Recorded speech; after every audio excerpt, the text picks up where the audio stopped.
Japan में एक सबसे बड़ा परिवार जिसके सदस्यों की संख्या 1000 के आसपास थी, अपनी एकता और अखंडता के लिए जाना जाता था। लोग उनकी मिसालें दिया करते थे कि परिवार हो तो ऐसा।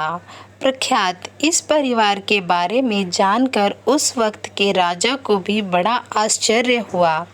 राजा को लगा कि इतने ज़्यादा लोग, वो भी बिना झगड़ों और बिना मनमुटावों के कभी रह ही नहीं सकते। जरूर इस परिवार की अखंडता के बारे में सारी अफवाहें होंगी। फिर भी लोगों से राजा ने उनके बारे में इतनी ज़्यादा तारीफ़ें सुनी थी कि अब राजा का मन इस बात की सच्चाई जानने के लिए विचलित हो गया। राजा एक दिन इस परिवार से मिलने उनके घर पहुंच गया। राजा जब परिवार के सदस्यों से मिला तो सबके चेहरों पर चमक और खुशी थी। राजा इस परिवार के मुखिया, जो काफ़ी ज़्यादा बूढ़े हो चुके थे और बोलने में भी असमर्थ थे, उनसे बोले, मैंने आपके परिवार की खुशी और एकता तो देख ली।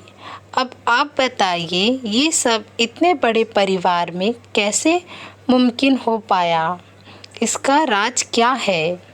बूढ़ा मुखिया जो बोल नहीं पा रहा था, उसने थरथराते हाथों से एक कागज में कुछ लिखा और राजा को दिया। राजा ने जब उस कागज को पढ़ा तब उसमें सिर्फ एक ही शब्द लिखा हुआ था, सहनशीलता। मुखिया के बड़े बेटे ने राजा से कहा, उनके पिता ने घर के हर एक सदस्य को सहनशीलता का पाठ पढ़ाया है। उनके हिसाब से सहनशीलता जहाँ होती है वहाँ क्रोध नहीं पनपता, जहाँ क्रोध नहीं होता वहाँ मनमुटाव नहीं होते, और जहाँ मनमुटाव नहीं होते वहाँ बिखराव नहीं होता। तो दोस्तों, अपने छोटों को, अपने बच्चों को सहनशीलता का पाठ अवश्य पढ़ाएं और खुद भी जीवन में सहनशीलता लाएं। सहनशीलता ही आपके परिवार को बिखरने से रोक सकती है।